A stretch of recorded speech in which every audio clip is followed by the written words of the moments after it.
Hello मेरे दोस्तों, मैं इंजीनियर संदीप कुमार आप सभी का आपके प्यारे से YouTube channel engineer sine x academy पर आप सभी का स्वागत करता हूं। दोस्तों, उम्मीद है कि आप सभी बहुत अच्छे होंगे और बहुत अच्छे तरीके से अपने घर पे एग्ज़ाम की तैयारी कर रहे होंगे। तो मेरे दोस्तों, जैसे कि आप 10th क्लास के एग्ज़ाम की तैयारी कर रही हैं, तो इस एग्ज़ाम को बेहतर कर बनाने के लिए हम साइंस के 50 महत्वपूर्ण प्रश्न आप सभी के सामने 50 महत्वपूर्ण ऑब्जेक्टिव प्रश्न आप सभी के सामने लेकर के आया हूँ। साइंस के बायोलॉजी के कौन सी किताब के बायोलॉजी के 50 महत्वपूर्ण प्रश्न जो आपके बोर्ड एग्जाम की दृष्टि से बहुत ही ज़्यादा क्या है, महत्वपूर्ण है। आप इस वीडियो के अंत तक बने रहें। मैं आपको विश्वास दिलाता हूँ कि अब वीडियो देखने के बाद आपको सारे प्रश्न आसानी से याद हो जाएंगे और साथ साथ में इसका जो PDF होगा वह आप मेरे Telegram channel engineer sine x academy पर आपको क्या हो जाएगा, मिल जाएगा। आप वहाँ से क्या कर सकते हैं, डाउनलोड कर सकते हैं। साथ साथ में यदि चाहते हैं कि आप अपने दोस्तों को भी बेहतर तैयारी कराएं, तो उसके लिए आप इस वीडियो को जितना ज़्यादा शेयर कर सके शेयर करें और अपने दोस्तों के पास भी क्या करें, भेजें कि वह भी इस वीडियो का लाभ उठाएं और अपने एग्ज़ाम की बेहतर तैयारी कर सकें। तो चलिए मेरे दोस्तों, शुरू करते हैं और पहला प्रश्न आपका देखते हैं। कह रहा है कि पीत रस कहाँ से स्रावित होता है। तो पीत रस जो होता है वह मेरे दोस्तों कहाँ से स्रावित होता है, तो यकृत से स्रावित होता है। कहाँ से स्रावित होता है, यकृत से। अगला प्रश्न है दूसरा, स्वपोषी पोषण के लिए आवश्यक है। तो स्वपोषी पोषण के लिए पर्णहरित भी आवश्यक होता है, सूर्य का प्रकाश भी, कार्बन डाइऑक्साइड भी, यानी इनमें से क्या चाहिए, सभी चाहिए। यानी ऑप्शन नंबर डी आपका क्या हो जाएगा, बिल्कुल सही उत्तर हो जाएगा। अगला प्रश्न है तीसरा, अमीबा अपना भोजन कैसे पकड़ता है। तो अमीबा जो होता है वो अपना भोजन कुटपाद के द्वारा पकड़ता है। किसके द्वारा, कुटपाद के द्वारा वो अपना भोजन क्या कर लेता है, पकड़ लेता है। अगला प्रश्न है 4 नंबर, कौन सा एंजाइम वसा पर क्रिया करता है। कौन सा एंजाइम जो होता है वह किस पर क्रिया करता है, वसा पर क्रिया करता है। तो वह लाइपेज एंजाइम जो होता है वह किस पर क्रिया करता है, वसा पर क्रिया करता है। अगला प्रश्न है 5 नंबर, आयोडीन की कमी से कौन सा रोग होता है। तो आयोडीन की कमी से कौन सा रोग होता है मेरे दोस्तों, आयोडीन की कमी से घेंघा रोग होता है। कौन सा होता है मेरे दोस्तों, घेंघा रोग आयोडीन की कमी से होता है। बढ़ते हैं अगले प्रश्न की ओर और देखते हैं आपका अगला प्रश्न है। अगला प्रश्न है 6 नंबर की कवक में पोषण की कौन सी विधि पाई जाती है। तो कवक में पोषण की मृतजीवी विधि पाई जाती है। कौन सी विधि पाई जाती है मेरे दोस्तों, तो मृतजीवी विधि पाई जाती है। अगला प्रश्न है 7 नंबर, ग्लाइकोलाइसिस होता है। तो ग्लाइकोलाइसिस जो होता है वह कहाँ होता है, तो कोशिका द्रव्य में क्या होता है, ग्लाइकोलाइसिस होता है। अगला प्रश्न है 8 नंबर, किस पौधे में रंध्र अनुपस्थित रहते हैं। तो किस पौधे में रंध्र अनुपस्थित रहते हैं, तो आपका प्रश्न जवाब हो जाएगा क्या, हाइड्रिला में रंध्र अनुपस्थित रहते हैं, यानी रंध्र उसमें नहीं होता है। अगला प्रश्न है 9 नंबर, किण्वन क्रिया पाई जाती है। तो किण्वन क्रिया जो होती है वह ईस्ट में पाई जाती है। किस में पाई जाती है, ईस्ट में किण्वन क्रिया क्या की जाती है, पाई जाती है। 10 नंबर प्रश्न है, ट्रैकिया किस जीव का श्वसन अंग है। तो ट्रैकिया जो होता है वह किस जीव का श्वसन अंग होता है, तो कॉकरोच का श्वसन अंग होता है। किसका होता है मेरे दोस्तों, कॉकरोच का क्या होता है, श्वसन अंग होता है। अगला प्रश्न है, कौन सी गैस श्वसन क्रिया में मुक्त होती है।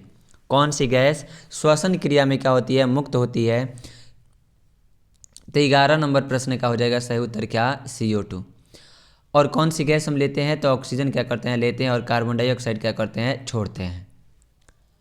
अगला प्रश्न है 12 नंबर, ऑक्सीजन का वाहक। तो ऑक्सीजन का जो वाहक होता है वह RBC होता है। कौन होता है, RBC। ब्लड जो होता है, जो रुधिराणु जो होता है वह 3 प्रकार का आपका होता है। नहीं, ब्लड को अगर 2 भाग में बांट देते हैं, ब्लड कितने प्रकार का, 2 भाग में, एक प्लाज्मा होता है और दूसरा क्या होता है, रुधिराणु होता है। और रुधिराणु आपका 3 प्रकार का होता है। कितने प्रकार का मेरे दोस्तों, 3 प्रकार का। एक WBC, एक RBC और एक क्या होता है, प्लेटलेट्स। क्या होता है, एक प्लेटलेट्स होता है। नेक्स्ट प्रश्न आपका है 13 नंबर, खुला परिसंचरण तंत्र किस में पाया जाता है? तो खुला परिसंचरण तंत्र जो होता है वह कॉकरोच में पाया जाता है। किस में पाया जाता है? कॉकरोच में पाया जाता है। अगला प्रश्न है 14 नंबर, मानव हृदय में कितने कोष्ठ होते हैं? तो मानव हृदय में 4 कोष्ठ होते हैं। कितने कोष्ठ होते हैं? 4 कोष्ठ होते हैं मानव हृदय में। अगला प्रश्न है, पौधों में गैसों का आदान प्रदान किसके द्वारा होता है? तो पौधों में गैसों का आदान प्रदान जो होता है वह रंध्र के द्वारा होता है। किसके द्वारा? रंध्र के द्वारा होता है। अगला प्रश्न है 16 नंबर, पौधों में उत्सर्जी पदार्थ है। तो पौधों में उत्सर्जी पदार्थ जो होता है वह गोंद भी होता है, टैनिन भी होता है, रेजिन भी होता है। तो इनमें से क्या हो जाएगा? सभी आपका सही उत्तर हो जाएगा। अगला प्रश्न है 17 नंबर, निम्न में से कौन ब्रिक की रचनात्मक एवं क्रियात्मक इकाई है? तो ब्रिक की रचनात्मक एवं क्रियात्मक इकाई जो होती है वह कौन होता है? तो नेफ्रॉन होता है। कौन होता है मेरे दोस्तों? नेफ्रॉन होता है। अगला प्रश्न है 18 नंबर, मानव शरीर की सबसे लंबी कोशिका। तो मानव शरीर की सबसे लंबी कोशिका न्यूरॉन होती है। कौन सी होती है? न्यूरॉन, जो मस्तिष्क में पाया जाता है। कहाँ पाया जाता है? मस्तिष्क में पाया जाता है। अगला प्रश्न है 19 नंबर, मस्तिष्क का कौन सा भाग शरीर की स्थिति तथा संतुलन का अनुरक्षण करता है?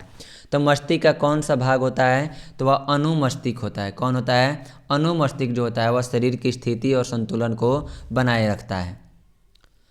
अगला प्रश्न है 20 नंबर, दो तंत्रिका कोशिका के मध्य खाली स्थान को कहते हैं। तो दो तंत्रिका कोशिका के मध्य जो होते खाली स्थान को क्या कहा जाता है? तो सिनेप्स कहा जाता है। क्या कहा जाता है? सिनेप्स कहा जाता है। अगला प्रश्न 21 नंबर, मस्तिष्क उत्तरदायी है। तो मस्तिष्क किसके लिए? तो सोचने के लिए होता है, हृदय स्पंदन के लिए भी उत्तरदायी होता है, शारीरिक संतुलन के लिए भी उत्तरदायी होता है। इसलिए इनमें से सभी आपका क्या हो जाएगा? सही उत्तर हो जाएगा। अगला प्रश्न है 22 नंबर, निम्नांकित में से कौन पादप हार्मोन नहीं है? तो इनमें से कौन पादप हार्मोन नहीं है? तो ऑक्सीटोसिन जो होता है वह पादप हार्मोन नहीं होता है। ऑक्सिन होता है, इथिलीन भी होता है और साइटोकाइनिन भी होता है। ऑक्सीटोसिन जो होता है वह नहीं होता है। अगला प्रश्न है 23 नंबर, इनमें से कौन पादप हार्मोन है? तो इनमें से पादप हार्मोन कौन है? तो साइटोकाइनिन जो होता है वह पादप हार्मोन होता है। यह तीनों नहीं होता है। अगला प्रश्न है 24 नंबर, मनुष्य के शरीर की सबसे बड़ी ग्रंथि। तो मनुष्य के शरीर की जो सबसे बड़ी ग्रंथि होती है वह कौन होती है? तो यकृत यानी लीवर जो होता है वह मनुष्य की सबसे बड़ी ग्रंथि होती है। 25 नंबर प्रश्न है, किसे रासायनिक दूत कहा जाता है? तो रासायनिक दूत जो होता है वह हार्मोन को कहा जाता है। किसको कहा जाता है? हार्मोन को रासायनिक दूत कहा जाता है। 26 नंबर प्रश्न है, इंसुलिन की कमी से होता है। तो इंसुलिन की कमी से क्या होता है? तो मधुमेह जो होता है वह इंसुलिन की कमी से होता है। आयोडीन की कमी से घेंगा होता है। किसकी कमी से? आयोडीन की कमी से क्या होता है? घेंगा होता है। अगला प्रश्न है 27 नंबर, फूल में नर प्रजनन अंग है। तो फूल में नर प्रजनन अंग जो होता है वह कौन होता है? पुंकेसर होता है। कौन होता है? पुंकेसर। और यह तीनों जो होता है वह मादा प्रजनन अंग होता है। क्या होता है? मादा प्रजनन अंग यह तीनों होता है। 28 नंबर प्रश्न है, द्विखंडन होता है। तो द्विखंडन पैरामीशियम में भी होता है, अमीमा में भी होता है, लिस्मेनिया में भी होता है। इसलिए इनमें से सभी आपका क्या हो जाएगा? सही उत्तर हो जाएगा। अगला प्रश्न है 29 नंबर, पौधों में जनन अंग कहाँ पाए जाते हैं? तो पौधों में जो जनन अंग होता है वह कहाँ पाया जाता है? तो 29 का सही उत्तर आपका क्या हो जाएगा? पुष्प में। तो जनन अंग कहाँ पाए जाते हैं? पुष्प में। क्या होता है? फूल जो होता है उसी में जनन अंग क्या होते हैं? पाए जाते हैं। अगला प्रश्न है 30 नंबर, हाइड्रा में प्रजनन की विधि निम्नलिखित में से कौन है? तो हाइड्रा जो होता है उसमें प्रजनन की विधि कौन सी होती है?